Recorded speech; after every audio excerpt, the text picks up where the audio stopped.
What is up, guys? This is Linthio coming at you card discussion today about one of the new cards coming out in the next set, and that is Enlightenment Paladin. It is a Synchro level 8 Dark. Pretty interesting it's a Dark considering it's called Enlightenment, but nevertheless. It requires one tuner and one or more non-tuners, and its attack is 2,500 and its defense is 2,000, and its effect reads as follows. If this card is synchro summoned using a Magician Pendulum monster, as a synchro material, you can target one spell card in your graveyard, add it to your hand. That seems pretty familiar, nevertheless.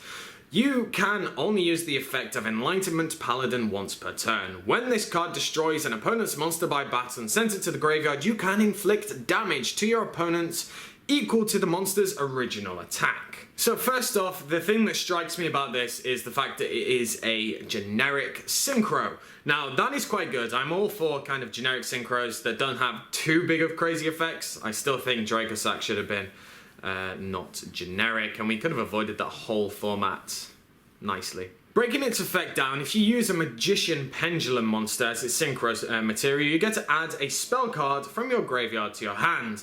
Now, this has some certain reverbs with me with a certain demock card, but nevertheless, it's a really nice monster for the Magician archetype, simply because you can add that one spell card back from your graveyard to your hand, so you can just get back that Pendulum Call, which is a pretty ridiculous thing to just add back to your hand. But going on to the second effect, which the generic decks can use it for, is inflicting damage equal to the opponent's monster's attack.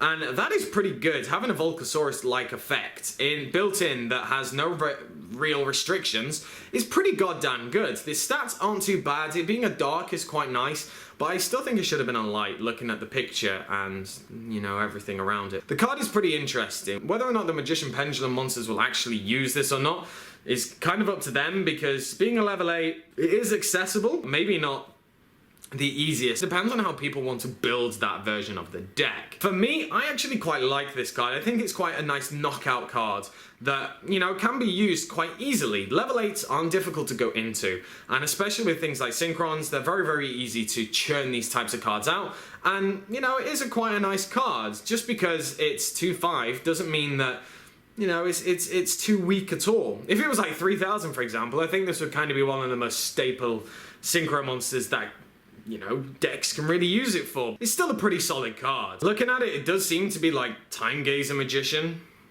with a crazy upgrade, but yeah, it's pretty cool. The artwork's really nice, and overall I think it's a pretty solid card. I don't know if it's going to be used in everything. I don't know if it's going to be used in basically anything, but I'll certainly give the card a try in synchro heavy decks.